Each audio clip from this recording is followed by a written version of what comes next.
Hi, thank you so much for coming to this panel on theatre for young audiences in Scotland and Ireland. My name is Dr. Ian Walsh. I am a lecturer in NUI Galway. I have the pleasure at the moment to be the acting head of the Department in Drama and Theatre Studies there. It's my great privilege today to be able to chair the session and indeed to introduce our panel to you. So I'm going to proceed straight to business and do that. So beside me here we have Alice McGrath. She is a creative director of Red Bridge Arts, a producing company that she set up in 2015 to provide a supportive structure to stimulate and sustain artist development and practice.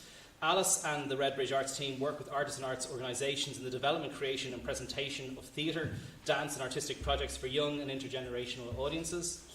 Throughout her career, Alice has held a variety of roles in the Scottish arts sector, including executive producer at Scottish Dance Theatre, director of creative development, participation and research at McGrath Arts Centre, and creative development director at Imaginate. Beside Alice here is Andy Cannon, who some may have seen whose show in the festival already. But Andy is a writer, performer and professional storyteller based in Scotland. In 1996, he set up We Stories Theatre for children. During his time as artistic director of the company, he was the lead or co-artist of We Stories' many acclaimed productions, including, amongst others, the award-winning productions of Labyrinth and Arthur. Since leaving We Stories in 2012, Andy has been creating and performing his own work, including Is This a Dagger, which we have the story of McGrath, which we have the pleasure of having in the Baboró Festival this year, Space Ape and Tales of a Grandson. In 2014, he was creative director of performance of the Glasgow 2014 Commonwealth Games opening ceremony. Beside Andy, we have Mollie Mollumby, who is artistic director of Bombinate Theatre, and she explains to us what Bombinate means. It's to make a humming or buzzing sound.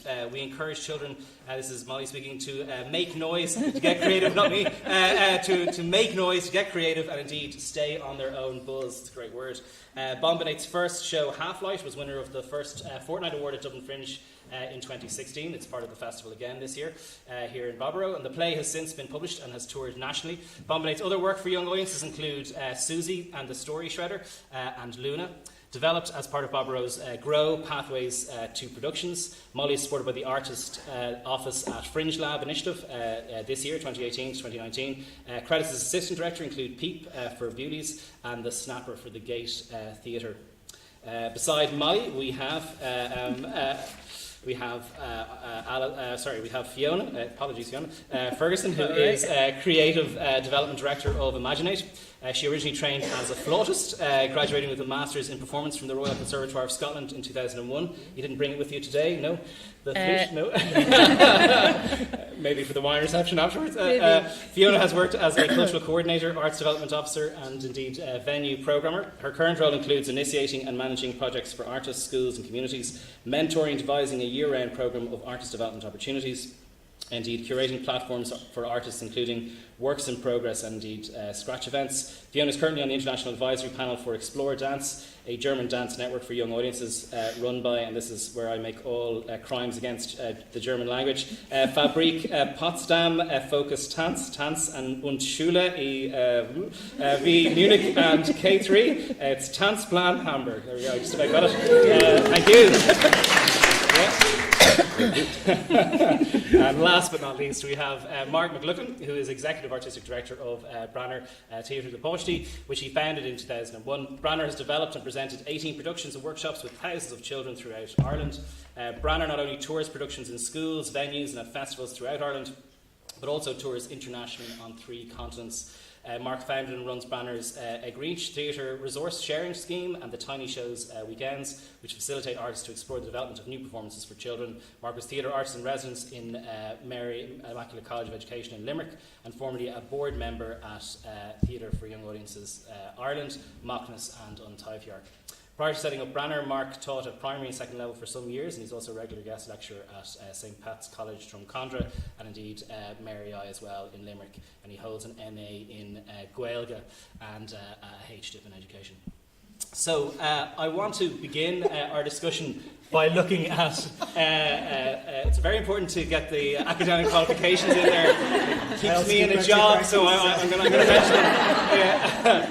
To begin with, so if we can start with, we're talking about Scotland and Ireland again. If we can begin with Scotland, so from an Irish perspective, I guess Scotland is often held up as an example of a thriving sector for theatre for young audiences, and it seems to be enjoying a lot of international success. And we're very lucky this year to have so many Scottish practitioners over here. So just wondering if you could maybe give us some background to why this might be, and if this is the feeling on the ground. I might start with you, Fiona, and then I might ask Alice to come in then on that, and then Andy. Is that okay?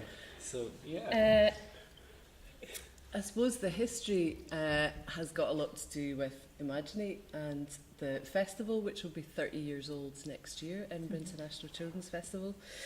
But I do think the history is down to quite a small number of individuals who have pushed the agenda of theatre for young audiences right from the beginning, some of whom are in this room. A small number of artists, makers, and then organisations who really work together. So I think the international success, has been happening for like 2 decades rather than happening of late. Answers your question. It does, yeah. We might explore some of that a bit further in a minute as well. But if I could ask Alice, is that the feeling for you on the ground now as well in relation to if you want to tell us a little bit maybe about Redbridge? My company, yeah. yeah. Well, so Redbridge Arts, we set up 3 years ago.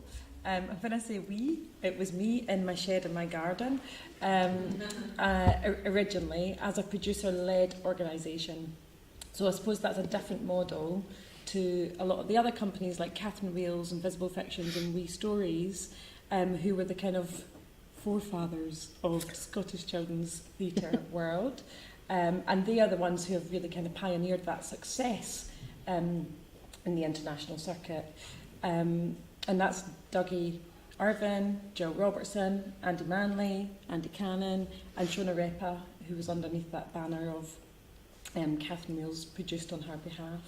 So they're all very artist-led companies, and I set up as a producer-led company to support artists. So it's a slightly different approach to supporting work.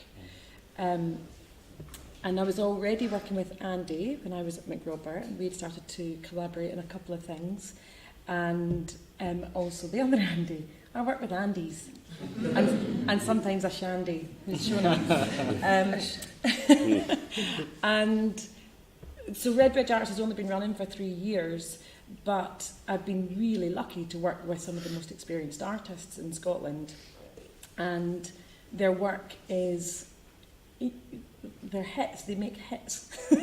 And sometimes that's problematic because you've then got hits in your hands that people really want to see. And so I have to say a huge thanks to Aisling, where is she? Who has shown a real interest in the work that we've been presenting and has come and made the effort to travel and see some of that work. So Aisling came to see Black Beauty, which we've got on at the festival here. Sorry, just to give context, we've got 3 shows at this festival.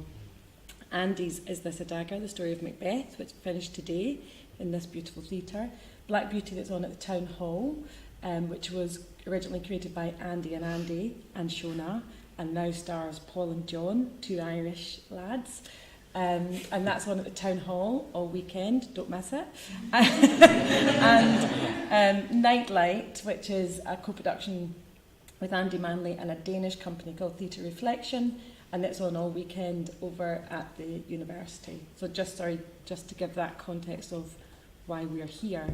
And Aisling had made that effort to come and see Black Beauty, and our conversation started with that one piece of work, and then it has grown and grown as she's become more interested in what we are doing, and our conversation has developed. So the question was about the lie of the land. At the moment, I would say it may look like that we're doing a lot, and my very small company, because it is very small, the other core members of staff are Jennifer, give us a wave, and Susie, who's production manager and projects and general manager. So it's a very small base, and it looks like we're doing a lot, and we are doing a lot right at this moment. And the other companies within Scotland are also doing a lot, but there's been a massive shift from a kind of funding and political perspective within Scotland just this year that is making us all feel, I would say, under pressure, putting us under a lot of pressure about sustaining what we're kind of world renowned for, which is creating brilliant work for young audiences and touring that and sustaining that and allowing that to kind of have a life way beyond the life when it first started. So we can talk about that political situation in a minute, if that's useful. Yeah, no, I think it would be. I'll go to Andy in just a second, but I might just ask Fiona a little bit. I mean, Imaginate has been around since, for 28 years, that particular festival. 29. 29 years, okay. And I guess as a result, it probably has, it's weathered, funding issues before, I'm sure, and different governments and so on, and international politics and how all those things affect artists, I guess. So what's your perspective on the current situation, I guess, and then maybe also for the festival? Well, for the sector, I guess, within Scotland at the moment, is, going for what's the plan for the next 5 or the next 29 years, in a sense, and the background to the last 29 years maybe as well. It might be good for us to learn a bit about how it's weathered storms in the past, or what the models are that are there for artists, that they can understand those here in Ireland maybe as well.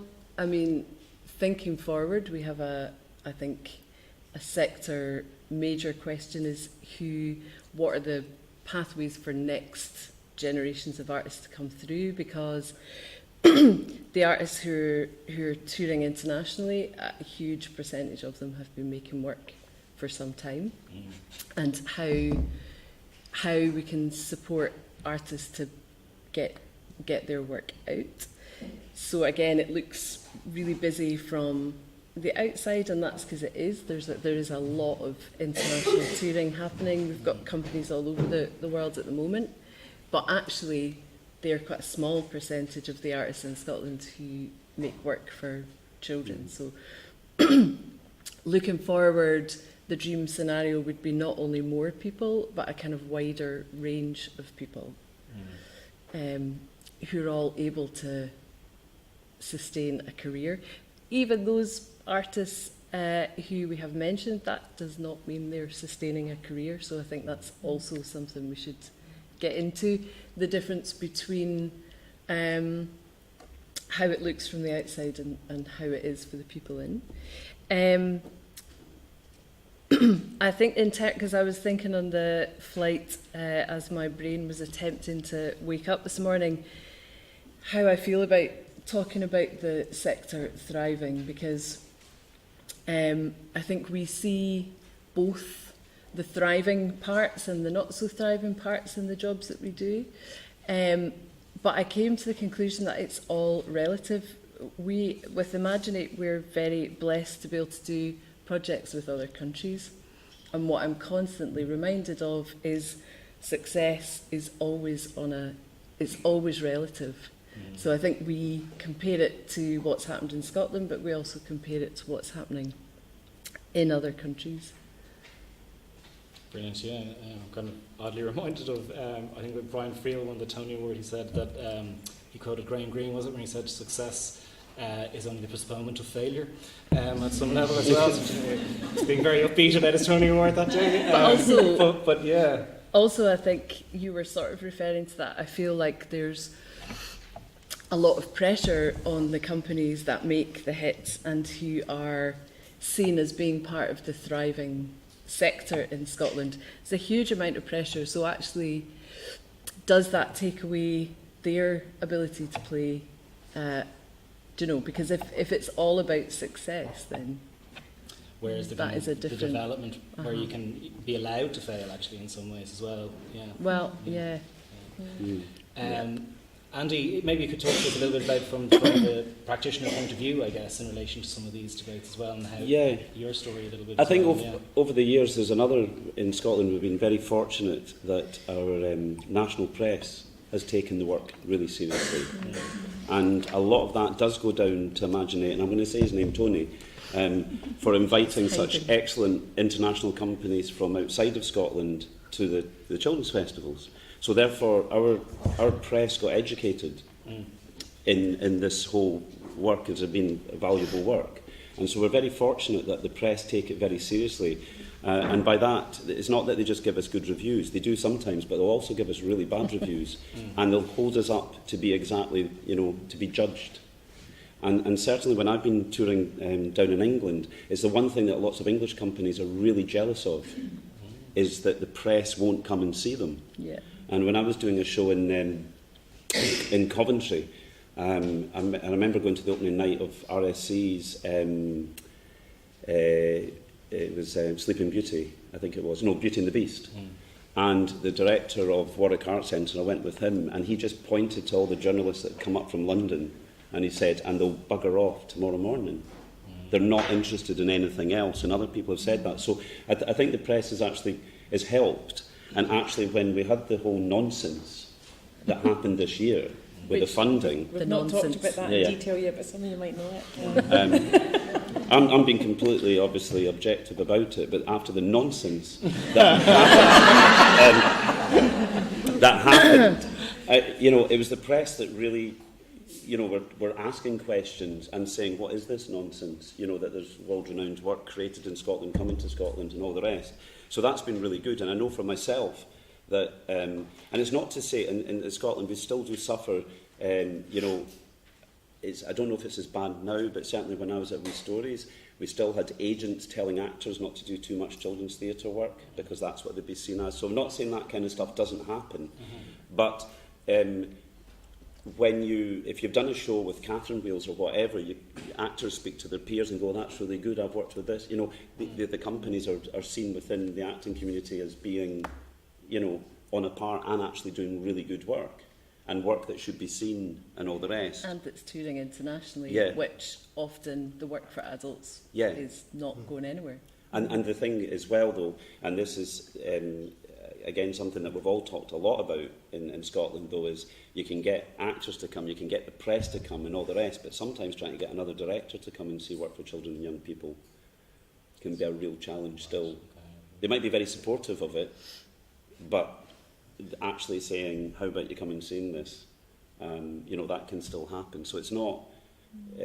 but what is meant, I suppose, for myself is that as I've got older is that I feel that I'm in a profession in my arts part of a world that is valid, So, but teachers still say you'll get your break, you'll get your break. You should be on the telly and stuff like that, that kind of stuff. And I'll come on to that later on, just about the schools. I think that to me is a big issue, having just toured schools. We've still got lots of work to do there. There's great schools, but. I mean, I wondered in the universities as well. Part of a selfish point of view, I'm kind of thinking like, is children's theatre or theatre for young audiences taught as kind of modules, or is that something that's pushed as well now within? Not really, but because of Imaginate and other festivals and the Fringe, students do come across it, so it's not unusual to have somebody coming and doing it. But what I would say, my last thing about it, which we've been very blessed in Scotland with, and I can't speak about anywhere else, so maybe it's the same. But in my whole experience of it, back in the days when Tony was doing Imaginate and all the rest, you're always speaking to people about an artistic idea. You're saying, I really want to do this. I'm really interested in Stevenson. Can I do Treasure Island? And Tony go, I'm interested in that. It was always about artists taking ideas. And the one thing as well is that, so it stops us becoming service providers. So the work that's going to the children is actually coming from a visceral, artistic-led need to share something. Yeah. And I think that is at the core of why the work's so good, is it's artist-led, and by that being not just making our livings, just going, that feels... In an earlier discussion, Andy was talking about having images for White, about going, there's something about bird boxes here, I don't know what it is. That, to me, is why something like White is so excellent, is because it's coming from there. Yeah. It's not somebody going, I read somewhere that work for under fives is good, could you write us a piece? And that is a big danger, and there's a huge continent where that happens a lot. I mean, not saying where. What's wonderful though from from my perspective, looking at it, I think as well is that you do have, there's the artist-led, you have the ideas, you see what you want to do, but then there just does seem to be, through these agencies as well, there's this support then for you to try and realise those ambitions as well. Yes. Which I think it's those two things working together that are somewhat enviable at the moment or not. But I'll actually throw that over to our Irish practitioners that are here to talk to them maybe, or if they could, if you could come in a little bit to talk to us about the sector here in terms of those ideas of I guess where the sector is at and what perhaps could be improved in relation to some of those things that have come up, like the press, like educating. I think it's just it's a really wonderful concept of educating the press to be actually come and see the work in that way. The larger narrative I know that we have here in NUI Galway, we in our department we would have a module on children's theatre and theatre for young audiences, and indeed we have every year in kind of final projects as well. There's increasingly amount of people who are creating work deliberately for audiences, and they love the challenge of the limitations of the form in some ways, and then the openness of that and all the rest of it. It's really, really exciting for young people coming out. So maybe I'll throw it to Marc first, and then to come to Mollie as a person who's not at this as long and seeing how supported you feel. Yeah, so Marc, maybe, not that you've been here, I'm just so more established Marc, I guess.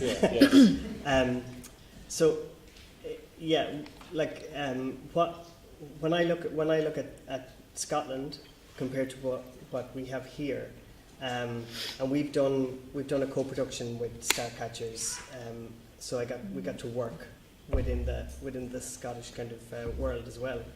Is what Scotland seems to have is this. There seems to be some sort of a national mindset that this work should be supported.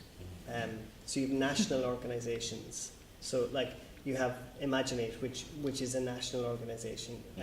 You have theatre in schools. You have Starcatchers, which is a remit for that age group nationally. And then you have politicians who will say things like, we want this to be a great place for children to grow up, so we'll help this and this. So, but what we have here is constant little battles to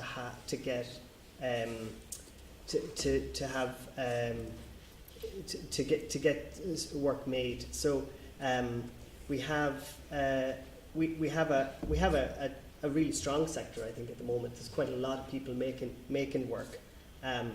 They're not necessarily being helped to make the work the way they should be. There's people making work in spite of it. So you have a national.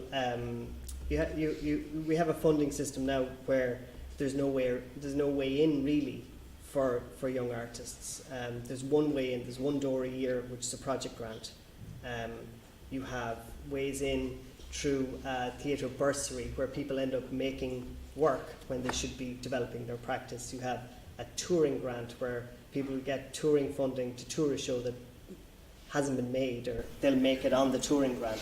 So people are finding ways to make work which is not necessarily being supported. So that's what I mean, it's been made in spite of it.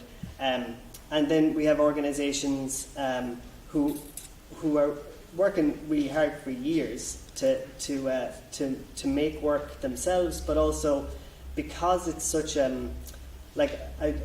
think TYA nationally and internationally is such an open group. It's a generous group of people that you can have a conversation with somebody and they'll say, "Oh yeah, I can help with that," or things happen. There's a generosity within this sector that I haven't experienced in other sectors. And I think it's because we're all focused on the audience and it's not about us. So, but you have organisations that are not, their remit isn't necessarily supporting younger artists, but it becomes that because they see how they see that needs to be done. So I think that there's a lot that can be done. We'll probably get on to that, but in terms of in terms of the way that what you see in Scotland is, I agree that there's amazing artists making. Seems to be like everything they make is amazing, and then you see it traveling around the world. And then, but it's important. The important thing I think is that work is initially made for the kids in the school down the road, and it just happens to be that good that every child should see it. And I think that here there is that as well. There is people making work that is of a really high quality, that is made for their local audience, but that there isn't the support network there to help them get further with it. So so what happens is the piece doesn't have the life that it could have, because they don't have a company behind them, or they don't have a red bridge, or they don't have somebody that helps them to get it somewhere. But just it costs too much then to go anywhere. Yeah. You know. So I don't know if I've waffled there now. No, that's great. I want to bring Mollie in then in relation to all that, as somebody who has a project. You're in the sector 2 years now, I guess, is it, Mollie, with your company, yeah? And how things have gone for you, and if you've experienced this sort of, I guess, a precariousness of going project by project in terms of funding, etc., or maybe some of these prejudices within even the theatre sector at large, and in relation to press, etc., in Ireland, if those things are things you've come across. Yeah. I think that we came out at a really, really exciting time. So the company started 2 years ago with Halflight, and around that time people were starting to be really excited about it, and I think there was a lot of support from the press as well, and reviewers did want to come see the work. And with places like with Dublin Fringe starting a new TYA strand, there were new opportunities within Dublin, and then all these amazing development opportunities as part of Baboró Grow and DCC's Children's Art and Libraries programs. There were just kind of, we've got a lot of really great support from whether it's festivals or county councils while we're starting off, and other artists as well who've, like within the sector, are so giving with their time and have been amazing at giving feedback. So as an emerging artist, it's been really, really exciting and supportive to kind of enter into this community, and we're still very much kind of trying to figure things out, particularly to do with funding. But at the moment, since we're working on quite a fringy basis at the start, we're kind of able to make things work that way and then look towards funding after it. Yeah. So in relation to that, I guess to bring it on to kind of looking at kind of what can be done, and maybe to pool ideas somewhat, and then I will open this out then to people here as well, and I'm sure probably have lots of opinions on all of this as well.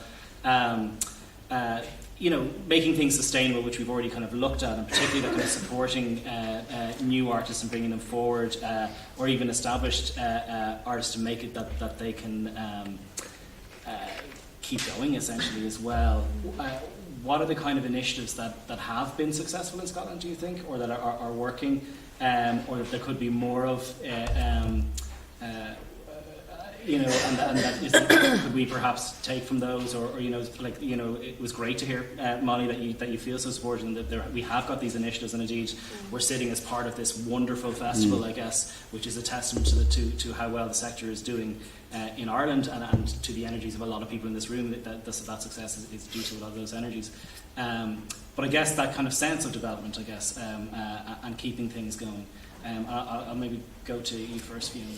There's a few things. First, if we could have about 5 red bridges, 3 Catherine wheels, and some more, then I think we'd have close to a perfect scenario. In terms of... Or just keep Red Bridge going. Yeah. I'll come to that. Because actually, to take productions from that early stage through to being at a festival like Baboró does take producing support. In terms of development initiatives, I think so we're part of an EU cooperation project, and we've been, one of our partners is the ARC.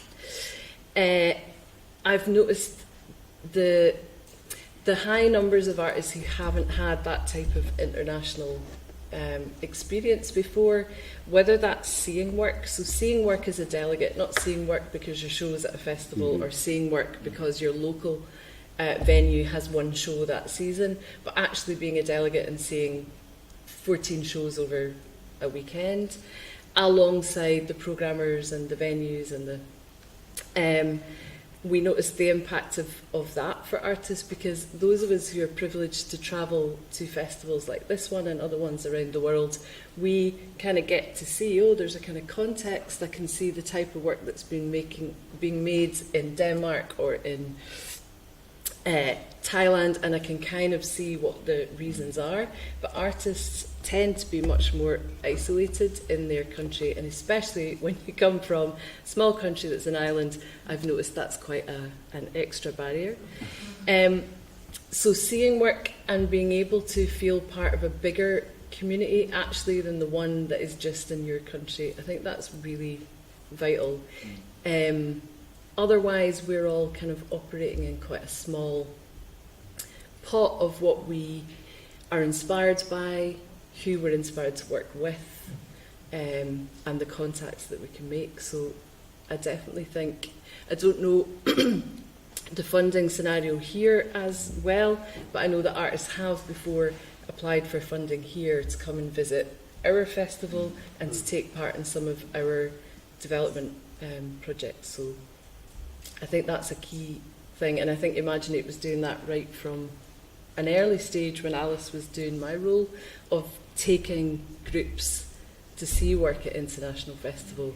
And there were lots of like, oh, a nice wee jolly comments, but actually I think there's a lot of artists in Scotland who have a very good understanding of specifically European work as well, which has impacted the work that they make and the kind of companies that they want to do cooperations with, and the opportunities that you have.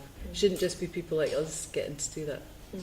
So that kind of creating those networks that people can go and see work, and then seeing things in that kind of international context, and how that feeds in artistically, but also in terms of funding and making the sector kind of thrive as well.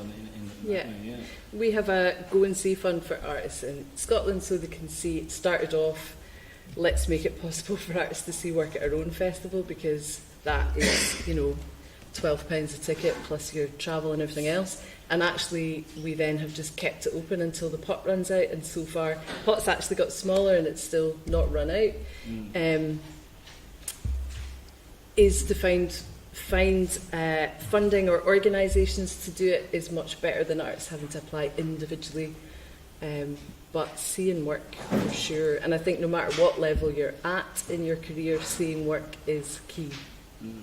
So what we're doing right now to be encouraged in a way, seeing other contexts and how we can learn from each other internationally, is hugely important. Alice, I can bring you in on kind of the same question, I guess. Yeah, I suppose I keep thinking about the economics of it all and the politics of it all. So touching on what Andy talked about earlier, what happened this year was that our Arts Council, Creative Scotland, announced their funding decisions in January, and they decided to cut the two major producers of work for children, Catherine Wales and Visible Fictions, along with a number of other cuts. But that meant that we were kind of wiped out as a sector in terms of core, consistent funding. Not entirely. They had supported two other companies, but these two other companies were supported to do development work only, not to produce work. And that was Starcatchers and Lyra. Well, Lyra's not even, it was only Starcatchers. No, Starcatchers and Lyra. And Lyra, but Lyra's doing much more kind of community-based work with young people as opposed to producing work that's touring the country for young audiences. So, and they thought that they were making the argument that we're not cutting work for children because we're still doing this. But what I think, I suppose where I've got to with it is that there's a lack of understanding about the economics of having a work being sustained for a long period of time, because our audiences are consistently renewing. Andy's piece, Is This a Dagger, is actually 11 years old. It was made 11 years ago. We revived it last year, put it on at Made in Scotland, which is a showcase opportunity in the Edinburgh Festivals, as it was 10 years old, and then it's got a whole new life. After here, it's gone on to New York, and then it's got a tour of Canada for a month next year, and the conversations just keep coming. Whether it will still be going in 29 years is whether Andy's on his knees doing it or not, just constantly on a stool. And we're tonight, Andy's ghost will be performing. coming. That's right. And Andy and I are talking about another one of his old pieces, which is nearly coming up for 20 years old, and going, actually, it's still relevant. It's still a relevant story to tell. So, so there's a lack of understanding. Sorry, just to bring that in as well, I saw a picture today on some social media, I look at many, of Andy Manley doing Martha with Jill Robertson, and that was about 18 years ago or something. Susie and I were chatting about it. It was about 18 years ago, and Martha's touring schools in Scotland still, not with that cast, and has been touring China, and there's a Chinese version of it. That work is also 20 years old, and it's still relevant. But what our funders don't necessarily appreciate is that that can't just be conjured up from nothing. That has to have a base. And within that model with Martha, that's Jill, the director, is investing in constantly recasting and redirecting people into that. The production team are refreshing the set, and the producing team are ensuring that there's an audience for that and that they're getting it out there. That without those key people, that work wouldn't be seen. But the work itself doesn't need to be refunded. And that's the economics that I think is a wee bit, actually it's really simple in some ways, but it's complex for funders to necessarily understand. And my company has been funded for 1 year to test it as a model. And I've already been told by our funders, you cannot come back for the same thing because you've tested it. And I'm like, yeah, we're testing it and it's working. So, but that conversation, as far as they're concerned, is dead. What I need to do is reinvent something and put a different slant on it and a different argument. And actually what you want to say is, actually, Is This a Dagger's got a massive tour. Stick By Me, Andy Manley's new show, has the possibilities of a massive tour. Black Beauty has a constant future life that people are wanting to talk to us about, as does Nightline, as does all this work that we're supporting. But if they take our core away, how does it work? It doesn't work. And part of that, I think, is a lack of understanding, and a huge part of it is lack of value. I think they don't value young audiences in the way that we would like them to value young audiences. I think they don't value the art in the way that we would like. Probably most of our funders haven't seen Martha for 20 years. And one might then question whether they value the artists, the producers and the companies doing it, because if they did, why have they cut it? Why did they cut it? Those companies were reinstated, but they were reinstated from a massive campaign from across the world. Actually, it was fantastic, and I'm sure there were lots of Irish voices in there who made a case saying, please don't cut these companies, because these companies are inspiring across the world. These artists are inspiring across the world. And actually that campaign was what reinstated those companies. So to me there's a politic thing that I think we collectively should be continuing to shout about, which is about we value young audiences, and the economics of support and work for young audience is different to work for adult audiences, because we can't charge high ticket prices, so we can't make money from it necessarily unless you're making a big commercial piece, and even then you're not guaranteed to be making money, and that's not necessarily what we're doing. We're crafting really beautiful work, and sometimes that works for an audience of 50. Although I try and ban that now. No more work for 50.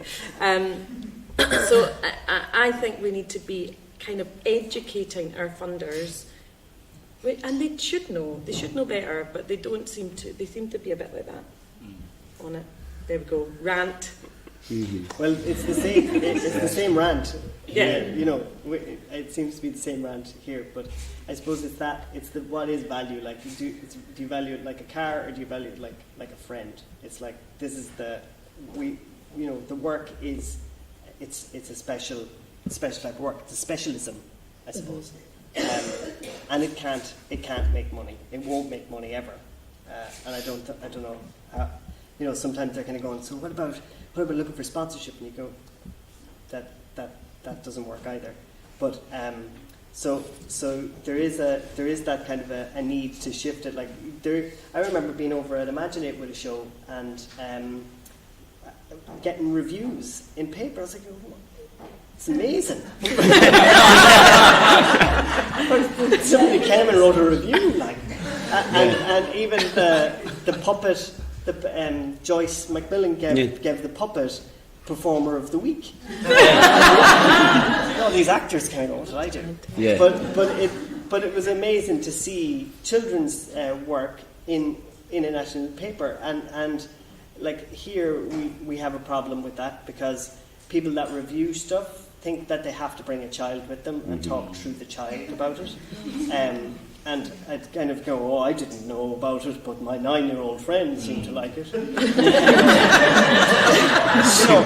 it's kind of going, it's like, we're all human. You can tell us if you liked it. Because I suppose the thing is, the same amount of work goes into making a piece for children as it does goes for making work for adults. There isn't the economic. We can't charge 25 quid at the door. We might have a smaller audience because it's better for that audience and better for the piece. We still all have to stay in hotels and everyone has to go in a van, and it just costs the same, regardless. So like there is no kind of thought into the fact that it is a specialism. It's different, and there's, I don't know what it's like in Scotland, but here there's this move towards the only thing that is of value is if it's participatory. There's this kind of we have a question now on our Arts Council application. If you make work for children, is this how do you ensure there's a voice of the child in the process, which is fair enough, but then how is the child allowed to decide on your program? You can't go, well, personally we say no, they're not, because that's our job, and so it's kind of this, there is that thing of there is an understanding that it's different, but their understanding is different to what our understanding is. So and like it's an education, I suppose, isn't it, that we have to keep telling them. And I know we had this chat, Phil, where you had a conversation with somebody in funding, and it was like a bizarre thing that was 10 years ago we were saying the same thing. Well, for example, we just had a chat with the Arts Council of Ireland, and somebody very heavily involved in theatre in the Arts Council of Ireland said, sure, you've got a grand in that sector, because you can do 2 shows a day. Yeah, it's great. I mean, they just have this is somebody who was only trying to policy in this country, and it was kind of scary. I'll shut up now. Well, actually, maybe you shouldn't, because what I'd like to do now is to open it out actually to you all, and if people have questions for the panel, or indeed if you wanted to tell us more, that's fine as well.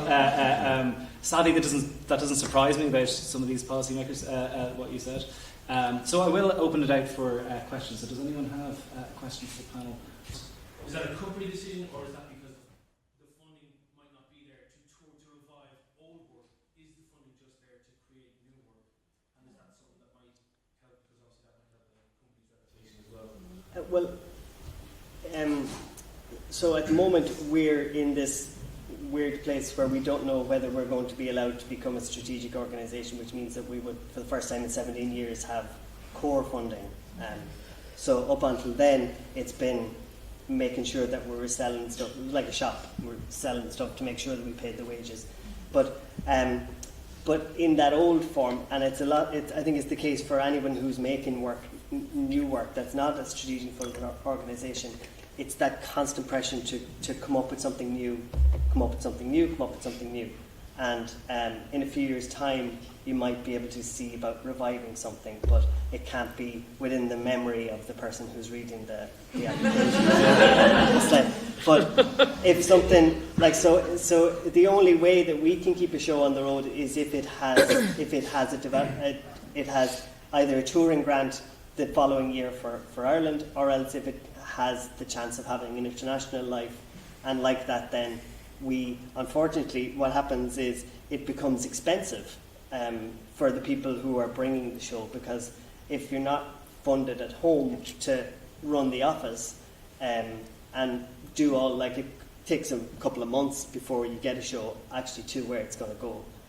So that has to come from somewhere. So it is that thing of constantly the funding is geared towards show me what's new, and not sustaining work that could have a longer life. I'd say that's slightly different in Scotland. Partly the Theatre in Schools Scotland project, which is a project that started with Imaginate in the National Theatre of Scotland, that has worked touring into schools right across Scotland, and it has had very little new work. It's mostly revived work, and we've had 2 shows in that. I was going to say catalogue. It feels like a catalogue. This year, and they're both works that have been. Well, Is This a Dagger is 10 years old. Titus is 6 years old. So we do revive work, and certainly Catherine Wheel's Invisible Fictions and now Red Bridge is constantly reviving. And it's kind of through that touring scheme. Through that touring scheme and internationally, and less so at home. Yeah. It's about, I think it's about, again, I'm sorry, I'm going to be such an economic bore, but it is about the economics. Yeah. It's much more difficult to tour at home, actually, than it is like coming to a festival and building a tour around a festival in another country. Yeah. Touring at home is slightly easier to do for new work, and that's where we test it. Like you were saying, it seems to be that we make hits. We don't make hits from the word go. Yeah. Like Andy in particular, who I work with a lot, are constantly working at the piece that they're making, as Susie will testify to. Susie's getting lots of notes on a tiny minutiae of a sound or whatever it may be. But by the time you maybe see it at a festival, it feels like this is, wow, they've made an incredible show from the word go. It's not. Would that be fair, Andy? I think that is fair. I think the thing that is interesting about coming back to work, though, is always having the freedom to explore it, because certainly when I first did Is This a Dagger, I actually toured to castles, and it was a project in conjunction with Historic Scotland, and I kind of didn't do it for a few years, and then it came back, and it's having the freedom to develop the piece, and actually having not done it for quite a few years, when we did it last year in Creative Scotland, the Made in Scotland initiative, it was brilliant because I got the chance to completely rethink it, and there's lots of bits that have gone. I got a soundtrack, the music and all the rest is all new, and it's having the freedom to, yes, take something that's been successful, but also to reimagine it and ask questions of it. And Andy and I were chatting this about the other night. There was, as performers and writers, your tastes change. You want to change it. You need to tell it. I personally, because for me, Is This a Dagger, very personal piece, because I kind of knew a bit about Macbeth, but I was also doing the project to find out more. And over the years, there's more and more Shakespeare has actually come into it, because I've now read the play dozens of times, I've listened to it many times, I've seen it. So more and more of the language is coming out as I become familiar with it.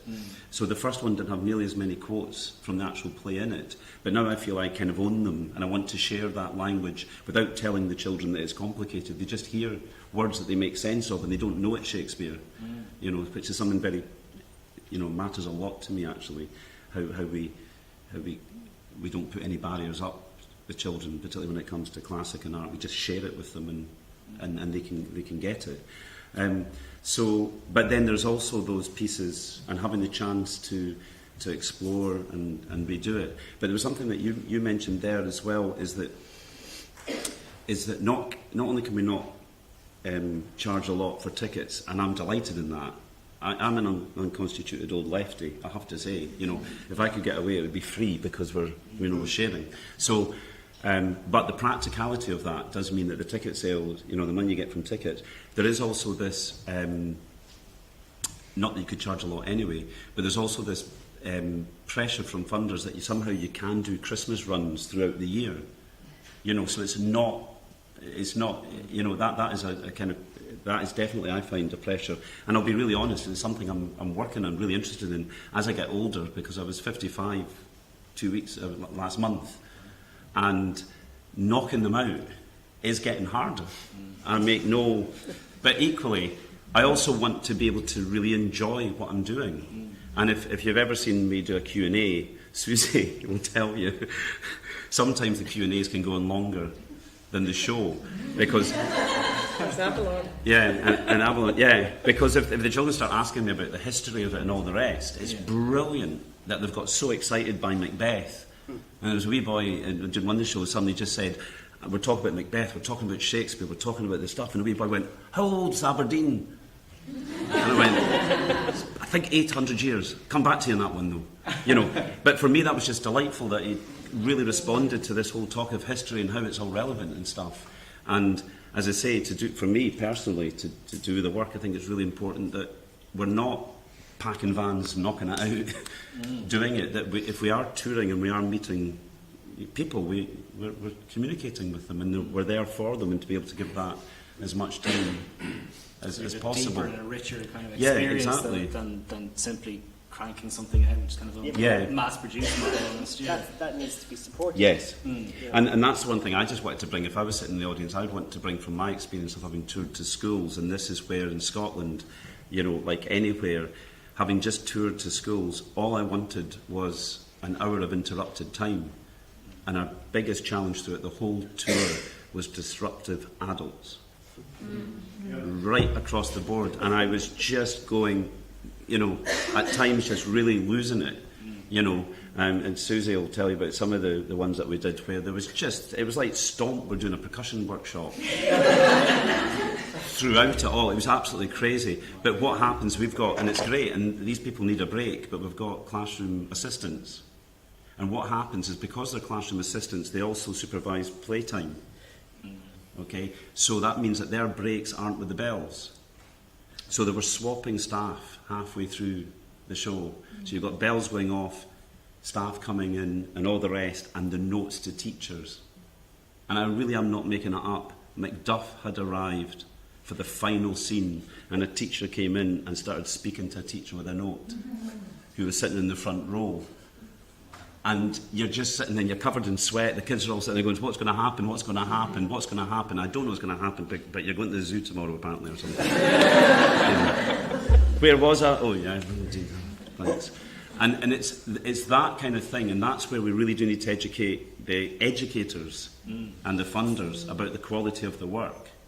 Now, in Scotland, there's a history. One of the reasons for that, and this is, I suppose, kind of anecdotal, there's no evidence for it, but we know, is that some of the commercial companies that go to schools and do kind of big amplified...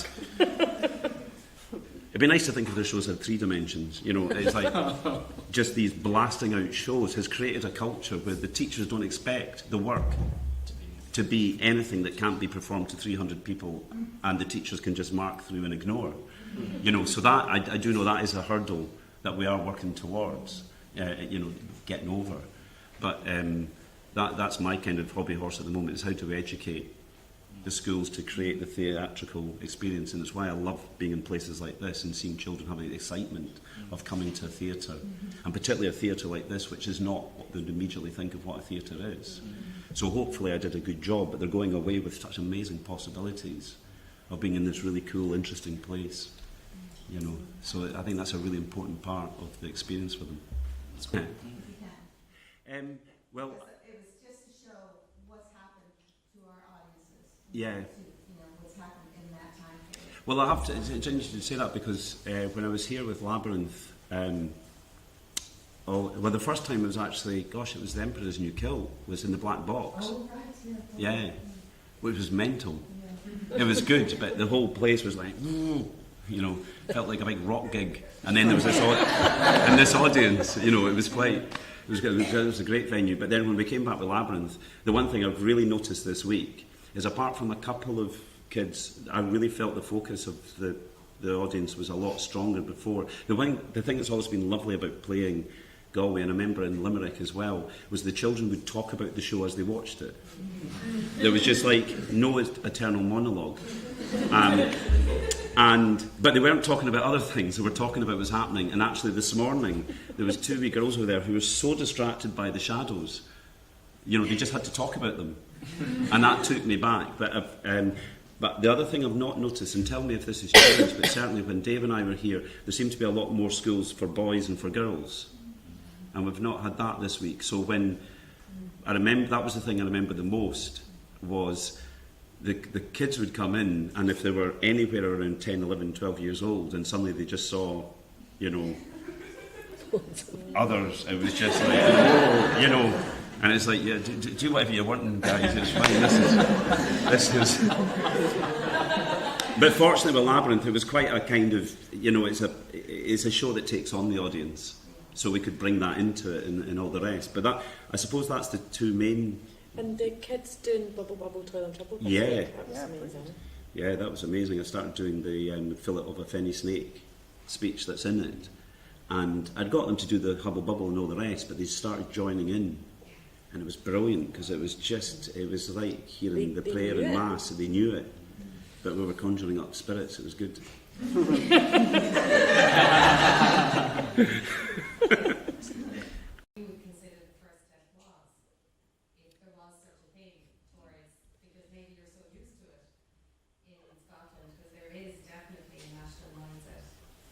Positive one. A positive one, I think, yeah. But I think there is individually, if you ask any parent what's on your fridge, it's drawings, it's celebration of the artwork that their children have created, right? So if we can expand that out and say, look at this is only another extension to that, you're allowing your children, or whether they're related to you, or whether you mind them, or whether that allow them to have actual valid artistic experiences that's created just for them, and that it's in a communal setting, and it's not on a screen. And if we can twist that from you're celebrating what comes home from school and put it on the fridge, to the next step is being with them in an audience for a piece of work that's created for them. That's not, that it's. I think that could be a way to get people to change their attitude towards it. Like we're in a kind of a bubble here in Galway, in that we have this, we have Baboró, and we have everyone has that experience. Everyone's like, this time of year, you meet people on the street and they go, "Oh, it must be Baboró time," because they're used to seeing children snaking around the town and going to venues. But other places don't have that. It's a whole donut in the centre of Ireland that doesn't get any theatre. So there's a lot of work to be done outside of the urban areas, and that's why I think the model of theatre for schools is amazing, because you go up to the islands, you go as far away from the cities as you can, and bring shows that already existed and have proved themselves. So I think it's the more people that can see work, the better. We started, there's a charter between the Department of Education and the Department of the Arts, which is supposed to marry the two worlds of creating a relationship between the Department of Education and all their bodies and the Department of the Arts. And one of those is Deirdre's here, is the artists in residence in colleges. But we did the first one in Mary I, which was like the picture, if you can imagine, do you know that picture of the guys in Tokyo, is it pushing lads onto the train? With the spatulas. Yeah, just getting them onto the train, right? So trying to put an artist in residence into what is already too crowded a curriculum was just a ridiculous thing, because I was kind of going, okay, I get into the train, I want to be in the middle, I want everyone to listen to what I have to say, because it's going to be great for when you're teaching, but there's no room. So there has to be there's no point in throwing these funding at things or throwing these initiatives unless there's room for the initiatives to actually exist. So that could be an amazing way to get young teachers used to it. We brought a show which we had here years ago called Spree, and two really, really brilliant performers who performed on the street. They perform on the street. They could tame crowds of hundreds, and they did Spree for first-year student teachers in Mary I, and it was easily the most difficult show they've ever done in their lives, because they're sitting there going, I'm 18, I've just done my Leaving Cert, I don't know what this is, I don't know who I am watching it, am I supposed to enjoy it, am I a teacher, am I a student, am I allowed to, so there's that kind of, and then they bring that with them then all through their career, as in, how am I watching this piece? Is it for me? Is it for, it's not for me, you're making it for, you told me it's for under 7, so I'm not under 7. And it's to create that mindset of it's okay to enjoy it. It's okay, because the children watch shows through the teacher. Yeah. They're going, what do you think of it? They're unconsciously, and if the teacher's correcting the copies, they're kind of going, oh, maybe it's not good. Yeah. Maybe I shouldn't bother. Yeah. Or shushing. Or shushing. Yeah. The national mindset, I think, is quite an interesting thing, because we're all looking at each other. Fiona and I are looking at each other going, have we got that? Is that true of us? And I think it's Imaginate that's the national body it's the development agency for performing arts for children in Scotland. And without Imaginate, there wouldn't be any national picture, really. Starcatchers, yes, but I suppose you could say every company that's funded has a national remit. Yeah.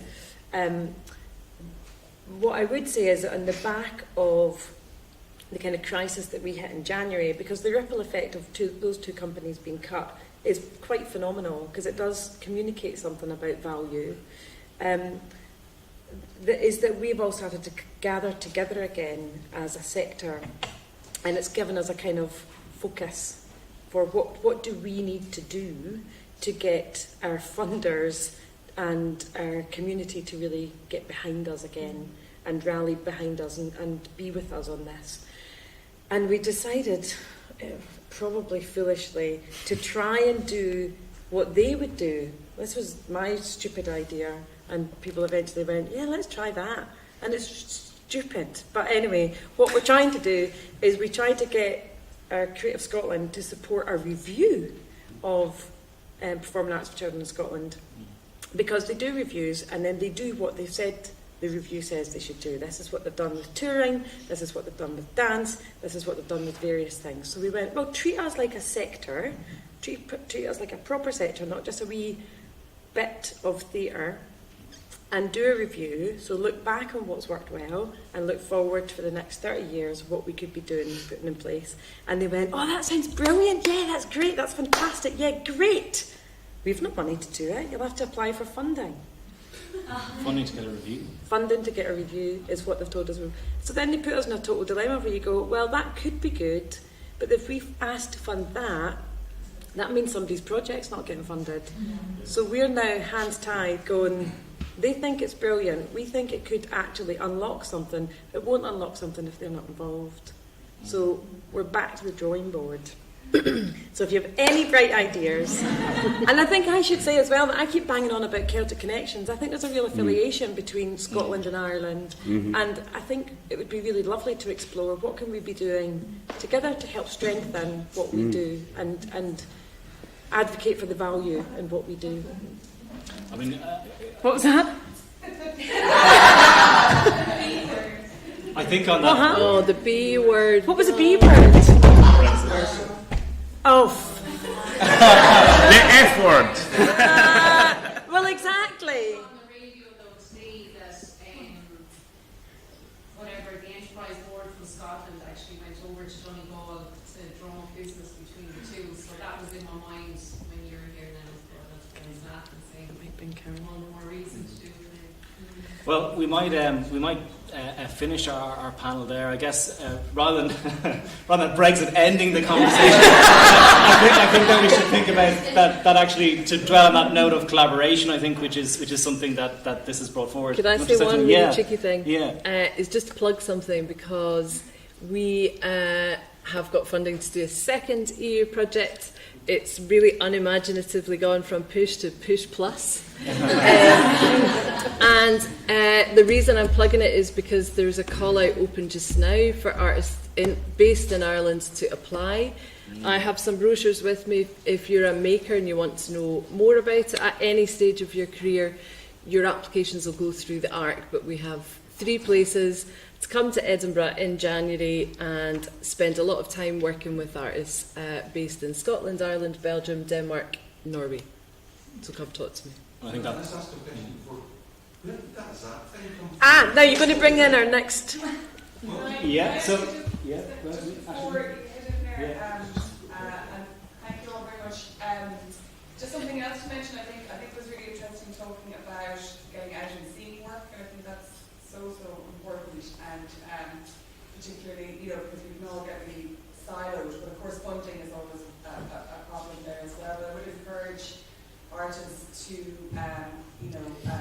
I'm certainly very happy with some people in this room who could recommend festivals to visit, like Imaginate and further afield throughout Europe. But it's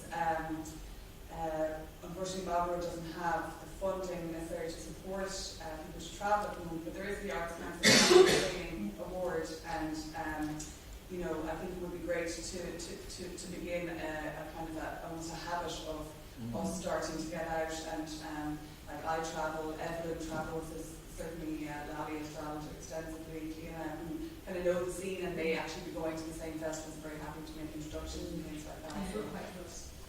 Pardon? We're quite close. We're very excited. Go up the road. And Belfast Children's Festival in March also. So I think that's a good starting point, and certainly in terms of collaboration, I think there's, it's already happening and has been happening for many years in different ways, but I think there's a lot of commonalities between Scotland and Ireland that we could explore as well. And Lochlainn, should we also mention, as Alice was mentioning about community and strength of community, that basically Young Audiences Ireland is relaunching itself in November. Yes. Oh, yes. So I have to kind of leave that meeting, but yes, TYAI is hoping to have a meeting, a members meeting towards the end of November, likely in Dublin, and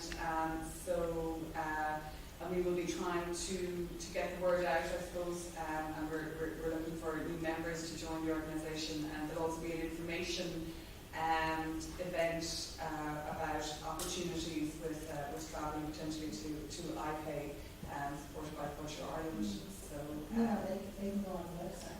So I think I might just, the nice thing that I'm ending on actually is a starting point, right? So that actually people are talking about already through this wonderful conversation that we've had here today, and indeed it's a wonderful forum here that we've had today in which to see where things can go from here actually. And I think that actually, despite all of the issues that are there, the resilience of people here, and also the ideas that you guys have all shared with us here today, I think show how this thing can be something to really invest in, and we can educate people to value the sector much more as well. And I want to now, if I can, hand over. First of all, just say thank you to our panellists, if I can, for wonderful.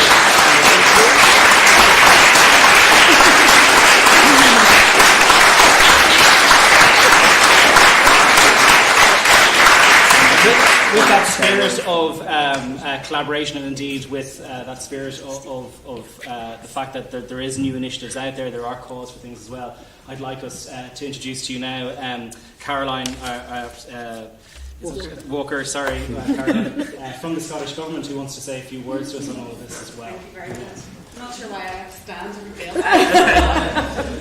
Yeah, just very, very briefly, how can you follow that? And I was actually very worried there I was going to come in after the Brexit word. That was it. Yeah, we are very pleased just to be sponsoring and supporting this evening. I'm here in place of John Webster, who's head of the Scottish Government Office office based in Dublin, but we do try to get out of Dublin now and again. It's lovely to get down to Galway. Unfortunately, Don's been ill for the last few weeks, so he can't make it, so you have me instead. But he, I think on the plus side of that, he'll want to come back very soon, so we'll be back down in Galway. Culture is a little bit of what we do. We do government to government work, we do trade investment, but we really are trying to link up artists and companies in Scotland and Ireland and really push on with all the links that you've been talking about tonight. I'm nearly afraid to say, Andy, that I was an English teacher in a previous life. And I do understand everything that you were saying there did ring true in that. But there are lots of links there already. We are intrinsically linked, Scotland and Ireland. I mean, there are examples of that. I think the Abbey Theatre, we have 2 Scottish directors there at the minute. And on the flip side of that, the Edinburgh, the Fringe Festival and the International Festival have Irish directors over there. So we do like to share talent a little bit already. And we're just about maybe pushing that on and making sure those relationships bloom into something else. We're involved in a few projects at the minute. We have, on Tuesday night, actually, we have Glasgow Film Festival and Dublin International Film Festival with the Scottish Film Screening Night on Tuesday night coming up at the Lighthouse in Dublin with a screening of Sweet November, which is something to look forward to. So if any of you are in Dublin on Tuesday night, make sure you register for that. And we are just in the beginning steps of a poetry project with St Patrick's Festival and the Scottish Poetry Library called The Words That Bind Us. Stephen James Smith's involved in that and some Scottish poets as well, so look out for that as well. We're thrilled to be involved in all of that. So we really see the importance of these links, these cultural links in this sector, and I think just on that note, and this time more than any, it's really important that we push on with those and make sure that we're making those relationships and making things happen.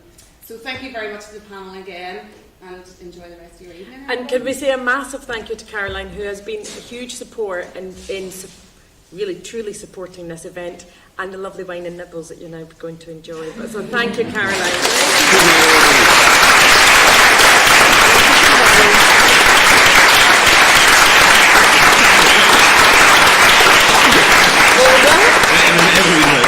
We just have one round of applause as well for our panelists as well.